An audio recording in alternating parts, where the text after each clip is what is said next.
a presença de Deus. Fica tranquilo que Deus cuida das suas coisas. Amém?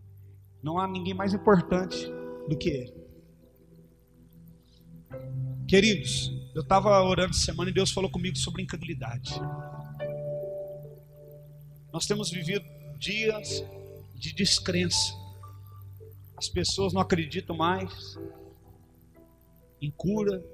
As pessoas não acreditam mais que Jesus liberta, que Jesus cura, salva. As pessoas muitas vezes não acreditam mais no batismo, no Espírito Santo, nos dons. As pessoas questionam. Eu estava orando e Deus falou comigo: você vai falar para a igreja, você vai exortar a igreja em relação à incredulidade. E rapidamente eu lembrei da história aqui de Tomé. Jesus, ele havia avisado os discípulos que ao terceiro dia ele ia ressuscitar. Havia várias profecias que o Messias viria, ele morreria e depois ia ressuscitar. O próprio Jesus alertou para os discípulos que ao terceiro dia ia ressuscitar. E depois que Jesus ressuscitou, ele ainda ficou quantos dias aqui na terra? Quem sabe? Por volta de 40 dias ele ficou aqui. Veja só por que é importante, depois de Jesus ter ressuscitado, ele ter ficado aqui. Veja só por que foi importante Jesus ter ressuscitado num corpo transformado, mas permanecer com as cicatrizes. Lá em Isaías fala: pelas suas pisaduras nós somos sarados. A palavra pisadura no original significa cicatrizes. Deixa eu te falar uma coisa: as feridas, elas matam, mas a cicatriz mostra que você venceu aquilo que iria te matar. Eu vou repetir porque ninguém falou amém. Uma ferida aberta, ela mata. Uma ferida de uma enfermidade, uma ferida na alma, angústia, depressão, ela mata. Mas uma ferida que se fecha e se torna numa cicatriz, aquela cicatriz, ela não produz dor. Ela produz lembrança, memória de que você venceu aquilo que ia te matar. Quem entendeu, diga amém. Jesus, quando ele estava na cruz, ele foi ferido, a Bíblia fala. Fala: o castigo que nos traz a paz estava sobre ele. Ele foi castigado, ele foi ferido e ele morreu, porque ele estava cheio de feridas no corpo. Mas por que Jesus ressuscitou? Ele podia estar com o seu corpo ferido, mas ele não teve o seu coração ferido. Ele olhou para aqueles homens que estavam crucificando e falou: Pai, perdoa eles porque eles não sabem o que fazem. Deus não quer que você ande ferido. Deus quer que você ande cicatrizado, mostrando: olha, um dia me feriram, mas o Senhor Jesus me tocou e eu fui curado. E hoje eu posso dizer que eu venci a dor, eu venci a enfermidade, e eu posso glorificar o Senhor que deu a vida. Se você, que é mulher, puder entrar no toalete e olhar a minha esposa, ela tem a cicatriz, que prova que no nome de Jesus ela venceu o câncer. Ela venceu a ferida que podia matá-la, porque Jesus tocou nela. Quem entendeu? E a Bíblia fala: o castigo que nos traz a paz estava sobre ele, mas pela sua cicatriz nós fomos sarados. A cicatriz é o sinal que houve o quê? Vitória. Que Jesus venceu sobre a morte. Quando Jesus chega para Tomé e fala: põe o dedo aqui. Põe o dedo aqui. Eu não sinto mais nada, sabe por quê? Agora eu só tenho cicatriz. E as cicatrizes provam que eu venci a morte.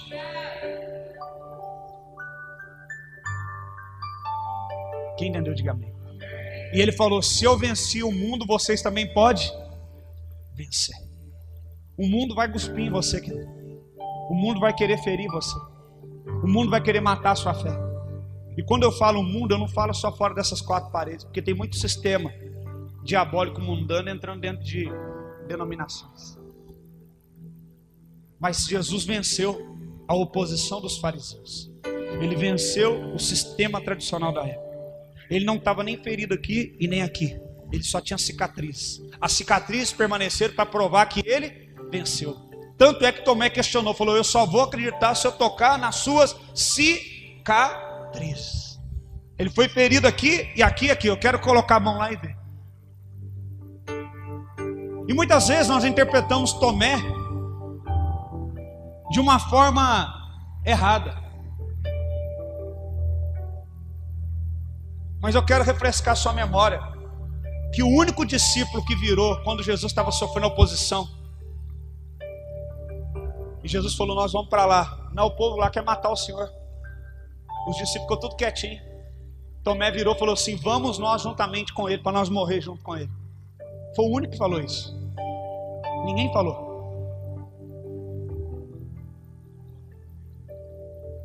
E aí os discípulos já tinham visto Jesus, com exceção de Tomé. E Tomé, os discípulos chegaram e falaram: nós vimos Jesus e ressuscitou. Tomé falou: eu só acredito se eu pôr a mão nele.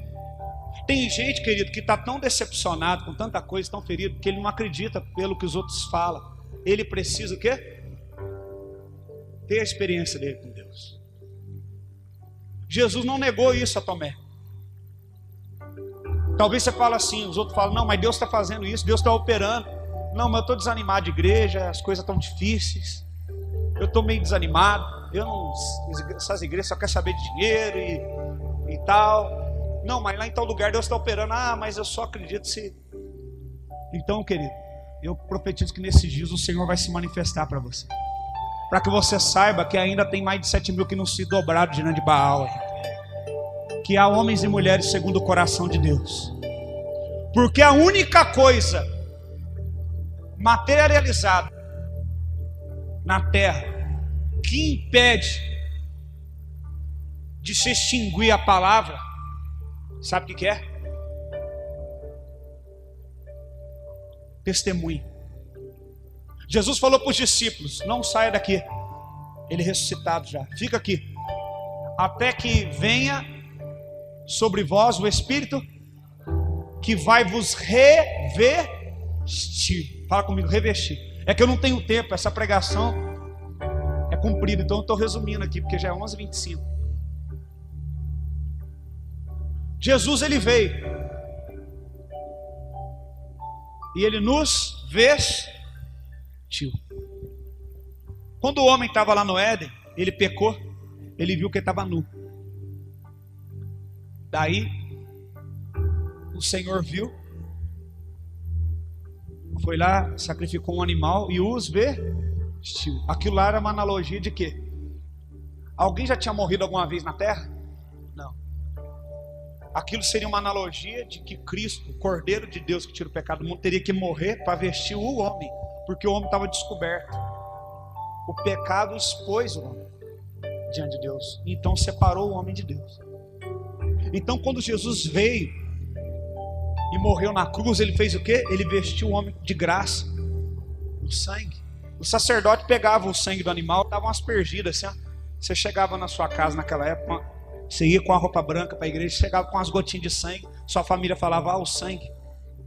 Então, o sangue da aspersão, o seu pecado foi, o pecado da família foi expiado, nós estamos cobertos, nós estamos limpos, nós podemos relacionar com Deus mais um ano.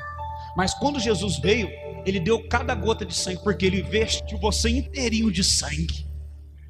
Você está vestido com o sangue de Jesus.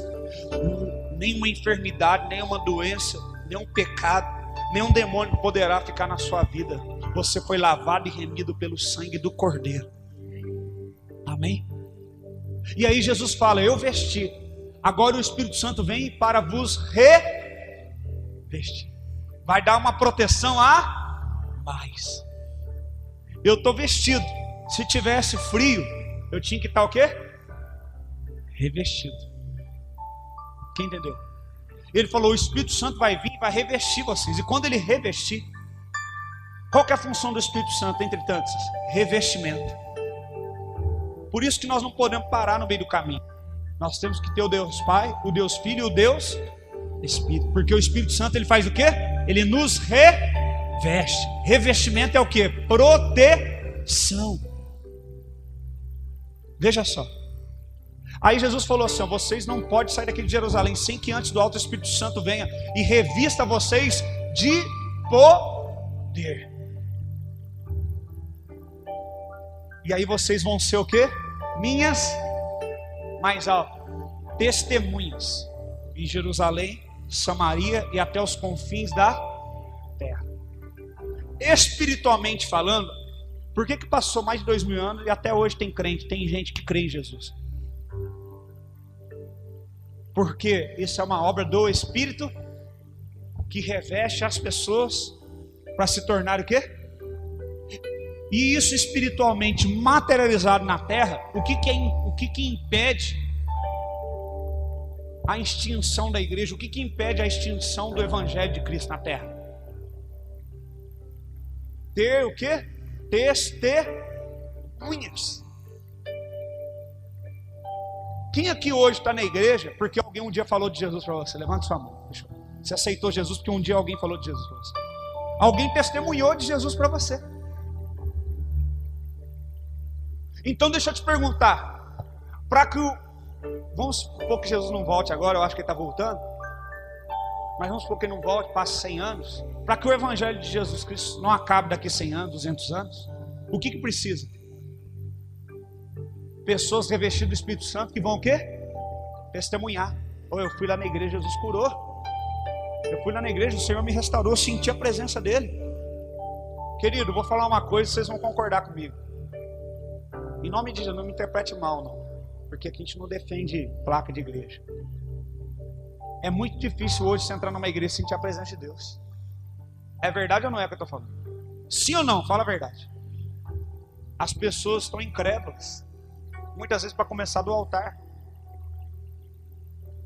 Há uma incredulidade.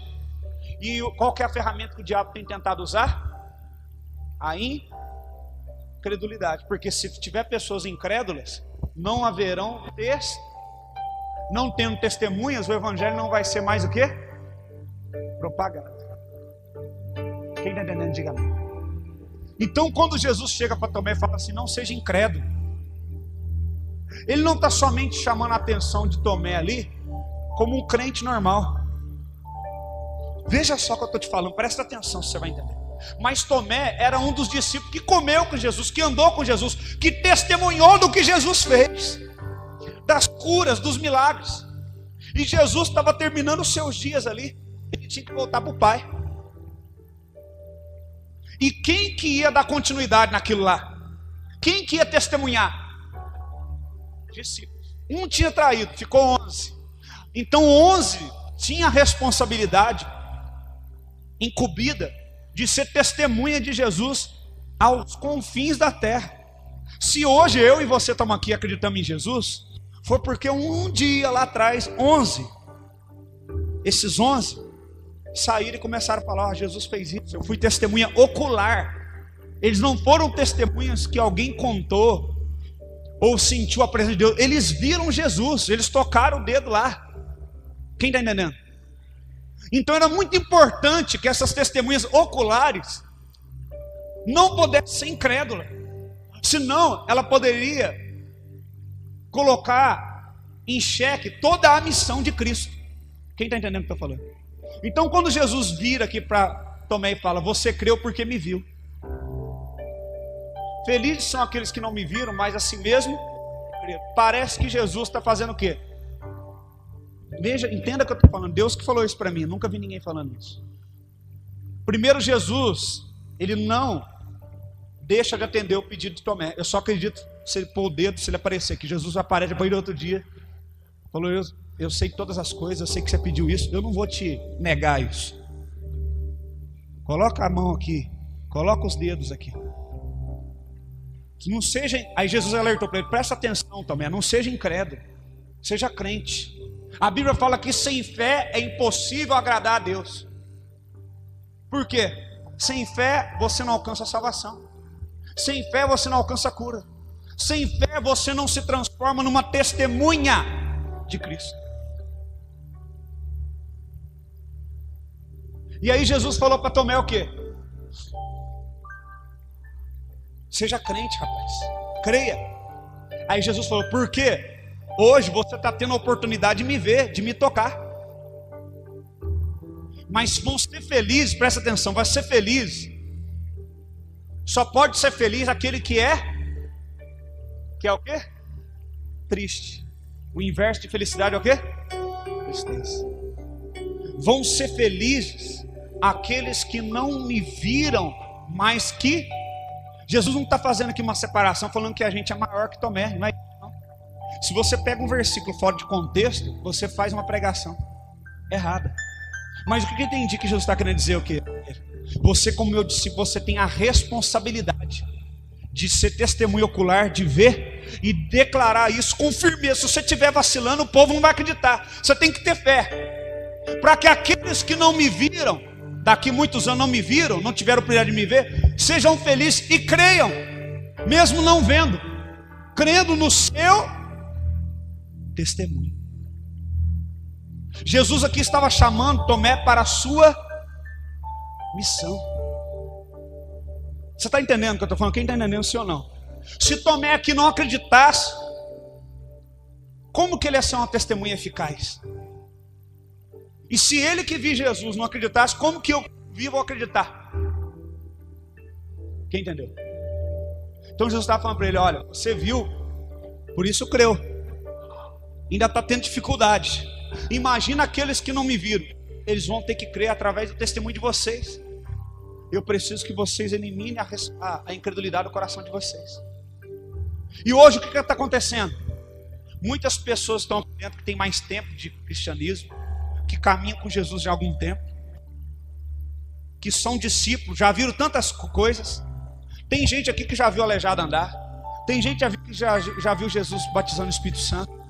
Tem gente aqui que já viu o culto terminar meia-noite. Quem um tanto de coisa boa.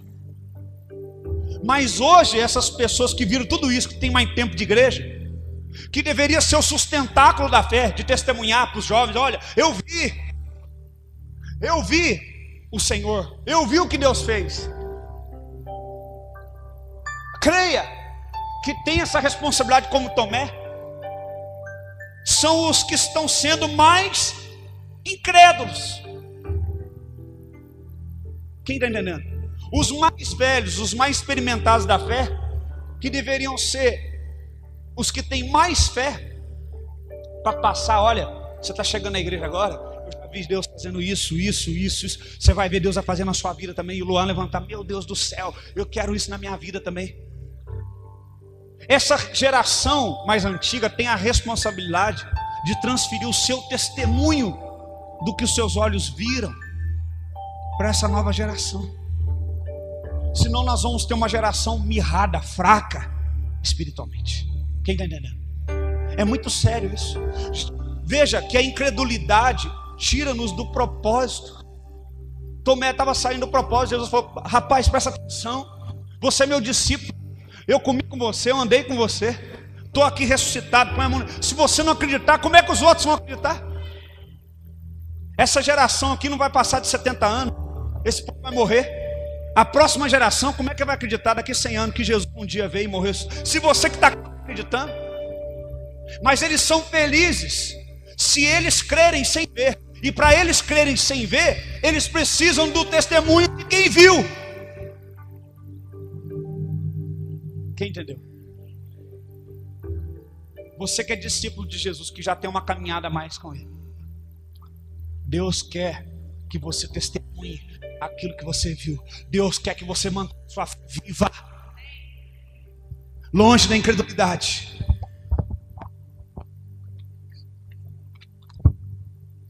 Está acabando meu tempo.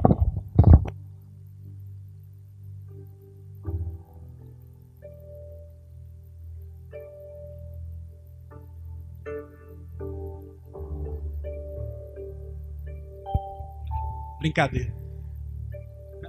Mais uma hora dá. Quem está entendendo? Então você que está aqui, já ouviu muitas coisas, você precisa renovar a sua fé. Há uma responsabilidade na sua vida para passar para a próxima geração. Foi o que Deus falou para mim. E aí no final do texto, os discípulos falam aqui no verso 30 em diante: na verdade, fez Jesus diante dos discípulos. Na verdade, fez Jesus diante dos discípulos, na presença dos discípulos, Por que Jesus fez tantos milagres na presença dos discípulos? Para que eles olhassem e testemunhassem. Lá no texto fala: o Espírito Santo vai revestir vocês para que vocês sejam minhas testemunhas. Muitos outros sinais que não estão escritos neste livro, estes porém foram registrados, foram escritos, para que creiais que Jesus é o Cristo. O que é Cristo? Nós aprendemos aqui na terça-feira: Cristo não é o sobrenome de Jesus. Cristo é um título. Que título é? Quem vem na aula fala aí bem alto. O Messias. Messias no original e Cristo são a mesma palavra. Jesus Cristo não é um título, não é um sobrenome, é um título. Jesus, Jeová é a salvação. Cristo é o quê? O Messias, ungido para salvar. Amém? Então ele está falando aqui, olha: estes porém foram escritos para que vocês acreditem que Jesus é o Messias, o Filho de Deus. Por que eu preciso acreditar? Para que crendo tenhais vida em seu nome. Se você não crê que Jesus cura, que Jesus restaura, que Jesus liberta, você não pode ter a vida em Cristo. Você não pode ter uma vida abençoada, de abundância.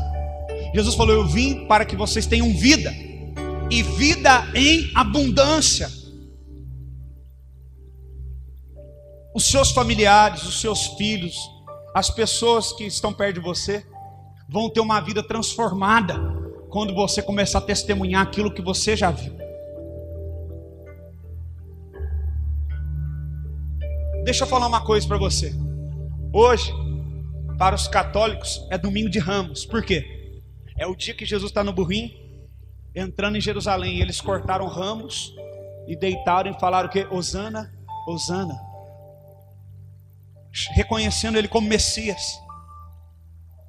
Agora, muitos dessa multidão que deitaram ali são muitas mães que receberam a ressurreição dos seus filhos que haviam morrido. São muitos pais e mães que receberam a cura dos seus filhos. Preste atenção no que eu vou falar. São muitos dos que talvez ouviram falar ou até estavam lá no dia que ele multiplicou pães e peixes. Agora deixa eu fazer uma pergunta para você. Aonde essa multidão estava? Ou vou mudar a pergunta: quem foi a multidão então que gritou Barrabás? Cristo ou Barrabás? Veja que Herodes não falou Jesus, ele falou Cristo. Quer dizer, o Messias ou Barrabás? E aí vem uma revelação forte. Jesus, ele é o Cristo, o Filho mais forte, o Filho. E Barrabás, o que significa o nome Barrabás? O filho do Pai. Sabia disso? Todo Bar significa pai. Bartolomeu, filho de Timeu. Barrabás, filho do Pai. Eles deixaram o Filho de Deus e escolheram o filho do Pai, de um homem natural, e deixaram o Filho de Deus. Cristo ou Barrabás? Um Messias ou o filho de um homem comum que quer ser um líder que vai libertar vocês com armas, com guerra? Não, o filho do homem, o filho de um homem normal, não o filho de Deus. Deixa eu fazer uma pergunta: por que as curas, por que os milagres não foram suficientes para fazer aquele povo crer que Jesus era o Filho de Deus? Às vezes você pode perguntar: por que tal pessoa já foi na igreja, recebeu cura, foi abençoado e ela não firmou? Milagres não são suficientes para manter a sua fé em Cristo. É superficial. Quem aqui conhece alguém que recebeu uma cura incurável e nunca mais voltou na igreja? Levanta a mão. Eu conheço. Por que aquela multidão que viu tantos milagres não ficaram do lado de Jesus? O milagre, ele te atrai o teu olhar, mas é superficial para manter uma vida de fé. Qual é a ferramenta principal contra a incredulidade? Vou falar agora. Relacionamento com Deus. Por isso que nós temos um problema muito sério hoje em dia, porque muitos ministérios, eu não sou contra milagre, tanto é que a gente ora aqui, só anuncia milagre, milagre, milagre. Milagre, ele é superficial. Ele não é suficiente para manter a fé de uma pessoa. Senão aquela multidão seguia Jesus. Eu vi ele ressuscitando gente. Eu vi leproso sendo curado, aleijado andando. Não, esse cara é o filho de Deus, não vai crucificar ele não. Concorda comigo, sim ou não? Sim ou não? Mas a multidão não andou com Jesus, só os discípulos. E ainda assim teve um que pisou na bola. O que impede a nossa incredulidade no nome de Jesus é o que? Ter relacionamento com Ele. Exemplo, Maria perdeu Jesus de vista quando ele foi com 12 anos para Páscoa. Ela foi embora, achou que ele estava no meio do povo ali. Demorou 1 dia para dar volta e 3 dias para achar ele, 4 dias. Chegou, ele estava no templo ensinando. Falou que nem Maria nem José entendiam as coisas que ele dizia. Por que eu pego no pé das pessoas que fica faltando culto? E tá uma faltação de culto aqui, os irmãos, que eu vou falar um negócio para você. Meu Deus do céu, tá repreendido em nome de Jesus. Hoje mesmo já faltou um tanto de gente de novo. Parece que o povo não gosta de eu chamar atenção, não é possível. Depois fica me procurando, reclamando que tá desanimado, que tá isso, que tá aquilo. Meu Deus do céu, viu? Tá repreendido isso em nome de Jesus. Maria com José ficou 4 dias sem o menino Jesus. No 4º dia que chegou lá, ele falava as coisas e eles não. Porque a sua distância do seu relacionamento com Cristo enfraquece a sua fé, aumenta a sua incredulidade e impede você de entender o que Ele está falando. Sabe por que você fica uma semana, um tempo sem ir na igreja? Quando você vai, você fala, não estou entendendo nada. Incredulidade. Desanimou já, esfriou. Porque você perdeu o relacionamento com Jesus. A pessoa pode vir aqui ser curada da doença mais terrível que for. Se ela não decidir ter um relacionamento verdadeiro com Cristo, ela vai voltar ao estado dela original, a doença vai voltar. E por que a doença de muita gente que foi curada na igreja voltou? Então Deus não curou. Porque a pessoa não permaneceu.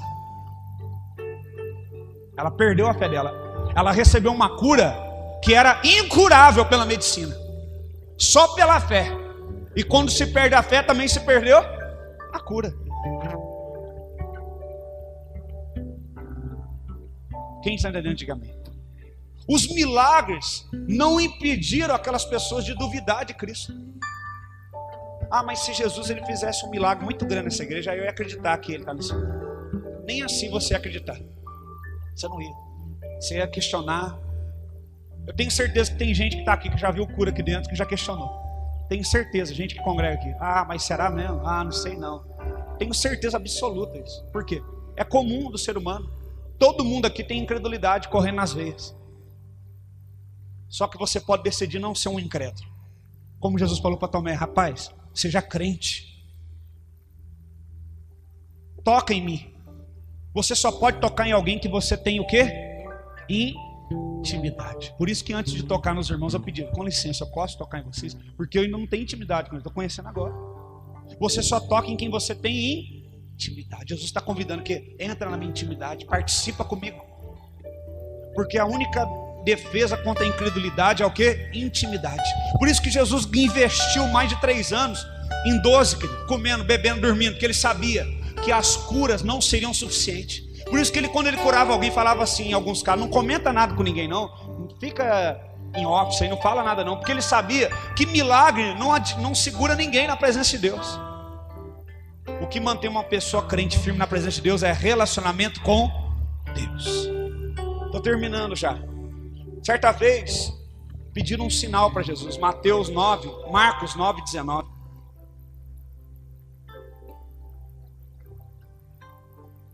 Marcos 9:19. Quem lembra da história de Jonas? Que a baleia engoliu ele. Marcos 9:19 diz: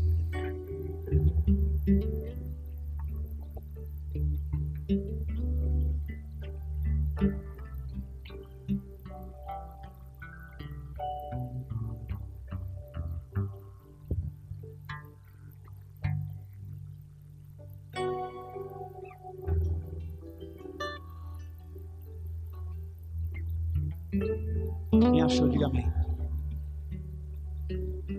Então Jesus lhe disse: ó geração incrédula, até quando eu estarei com vocês? Até quando eu sofrerei? Trazei. Havia um homem que estava possesso por um espírito maligno.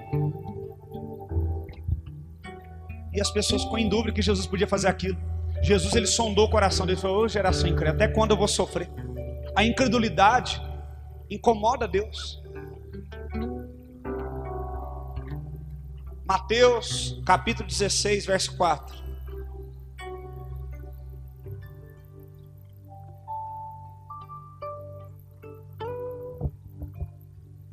Mateus 16, versículo 4. Uma geração má e adúltera pede um sinal. Aquele povo falou assim: ó, se o senhor é isso mesmo, dá um sinal para nós, faz alguma coisa para a gente acreditar. Ele falou: uma geração má, adúltero. Adúltero não é só aquele que deita com outra mulher, com outro homem. Adúltero é aquele que adora a outros deuses. Deus compara isso ao pecado de prostituição e de adultério. Você vem e Deus te cura.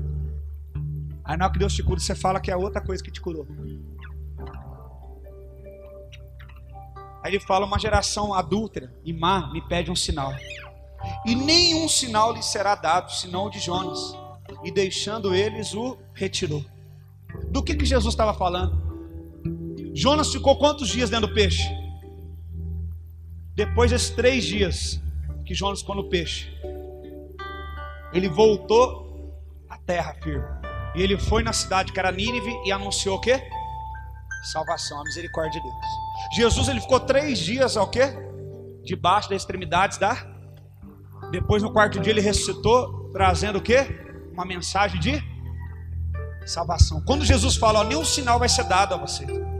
O único sinal que vocês vão ter é o sinal do profeta Jonas. Ele está fazendo uma analogia, comparando, assim como Jonas 3 dias ficou na extremidade da terra, debaixo da terra, e depois Deus trouxe ele, e ele foi um profeta trazendo uma mensagem de salvação, de compaixão. O único sinal que vocês vão ter é crer que eu sou o Messias, que depois do 3º dia ressuscitarei e virei e trarei a mensagem de salvação. Não vou fazer mais milagre nenhum para alguém crer em mim. Vão ter que acreditar que eu sou o Messias, o Salvador. Ou não? Como vocês estão entendendo? Queridos, e por que é importante a gente crer? Para que tenhas vida em meu nome.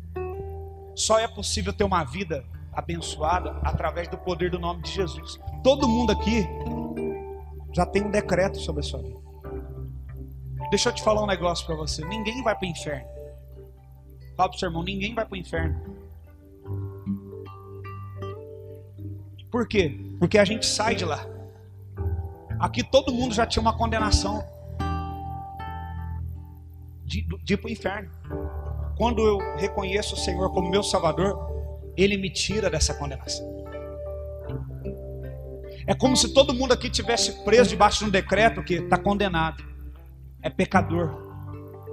E quando você conhece o Senhor Jesus, Ele tira a cédula que era contra a tua vida e risca, e fala: agora ele é perdoado, agora ele é restaurado.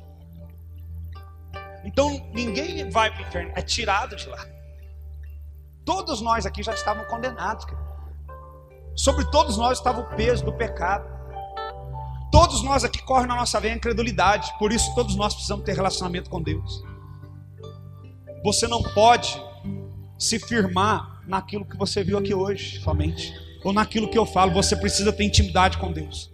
Você precisa trazer Jesus para ser centro da tua vida e falar: Senhor, eu quero andar contigo. Eu quero que tu fale comigo, assim como o Senhor fala com o Diego. Eu quero que o Senhor toque em mim. Eu quero sentir a tua presença. Eu quero ser um homem revestido do Espírito Santo. Eu quero ser uma mulher revestida do Espírito Santo. Quando tiver um filho seu doente, você fala: antes de dar remédio, eu vou orar por você. Coloca a mão na cabeça e fala: declaro sobre ti a cura em nome de Jesus. Para que você seja revestido de poder e seja testemunha. E falar: não, Jesus, Ele é poderoso, Ele restaurou meu casamento. Jesus me curou, Jesus me libertou. Não cale a sua boca, querido. Não fique na incredulidade. Toque na cicatriz de Jesus hoje. Porque quando você toca na cicatriz dele, a cura para a sua alma e para o teu corpo e para o teu espírito. Vença a incredulidade hoje.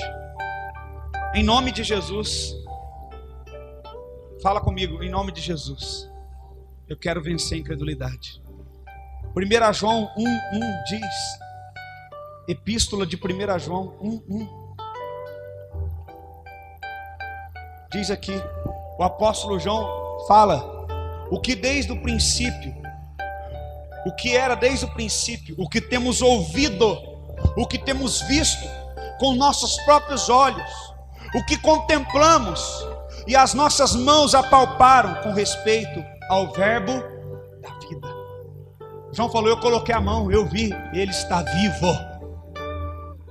Jesus está vivo. Por que você acredita que Jesus está vivo?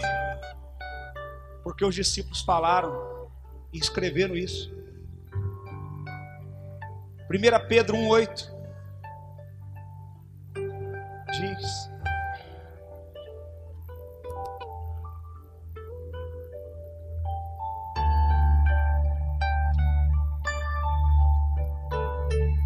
a quem não havendo visto, a mais, no qual não vendo agora, mas crendo, exultais com alegria indivisível e cheio de glória. Vou repetir, a quem não havendo visto, a mais. O que o apóstolo Pedro está falando? Vocês não viram, nós podemos ver. Então, nós queremos dizer para você, mesmo vocês não tendo visto, amem a Ele. Ele é digno do amor de vocês. Eu só amo alguém que eu relaciono com ela. Jesus não é uma religião. Ele não é evangélico, ele não é católico. Jesus é o Filho de Deus. Ele quer que você relacione com Ele, Ele quer que você o ame. Qual não vendo agora, mas crendo, exultem com alegria indivisível e cheio de glória. Para terminar, 2 Coríntios 5:7.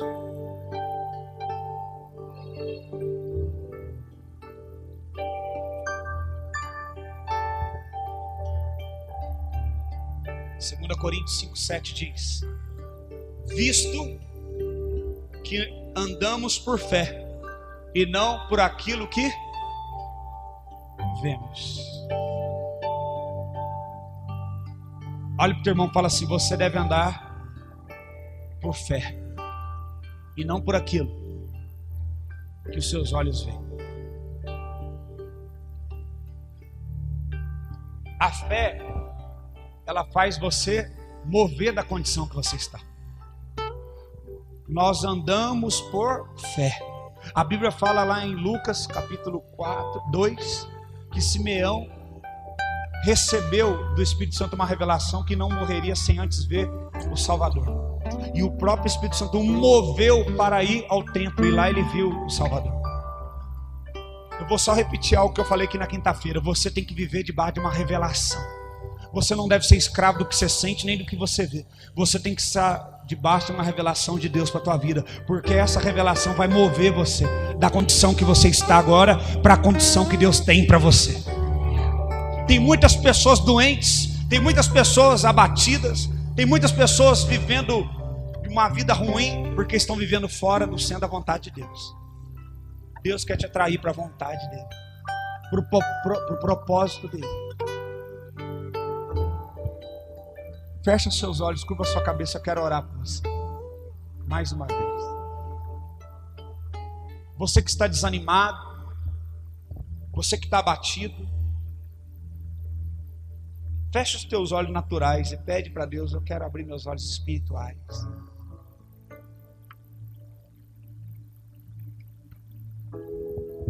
Tomé era um homem muito racional. Ele falou, eu não acredito pelo que os discípulos falam. Eu quero ver. Talvez você está falando assim, eu não acredito naquilo que ninguém está falando. Eu estou ferido, estou machucado. Eu quero ver. Querido, Deus não vai te negar isso. Mas não permaneça na incredulidade. Deus não vai te negar isso. Fala, Deus, eu quero ver, eu quero que o Senhor fale comigo. Eu não quero que o Senhor use homem algum, eu quero que o Senhor fale comigo. E Ele vai falar com você, eu tenho certeza disso. Talvez você já experimentou tantos milagres na sua vida, mas você está desanimado. Dá desculpa para não servir a Deus, que o pastor fez isso, que o homem fez aquilo. Só que Jesus está falando, meu negócio é com você. Não é um milagre que vai manter você na minha presença. É relacionamento. Assim como o apóstolo Pedro falou, vocês devem amar aquilo que vocês não estão vendo. Vocês devem crer nele.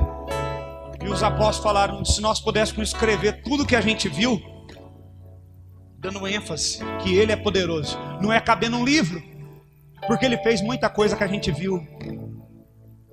Mas acreditem, nós somos testemunhas oculares, os apóstolos disseram, para que vocês tenham vida no nome dele.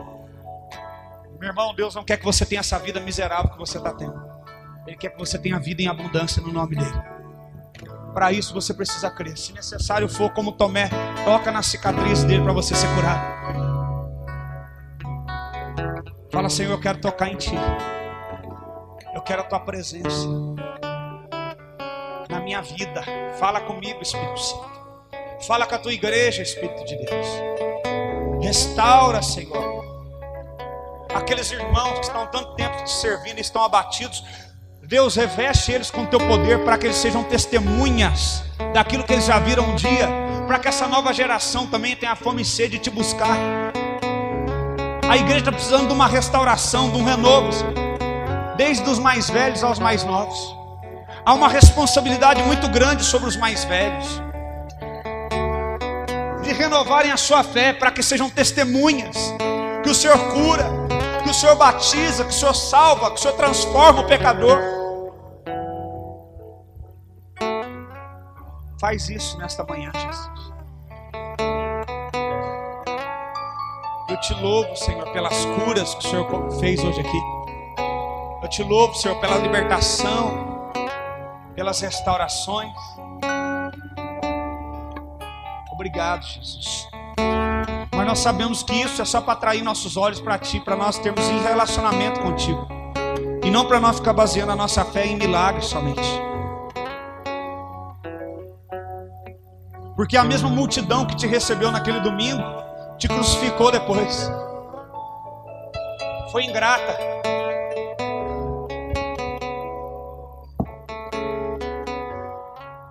Aleluia. Nós te louvamos, Senhor Jesus.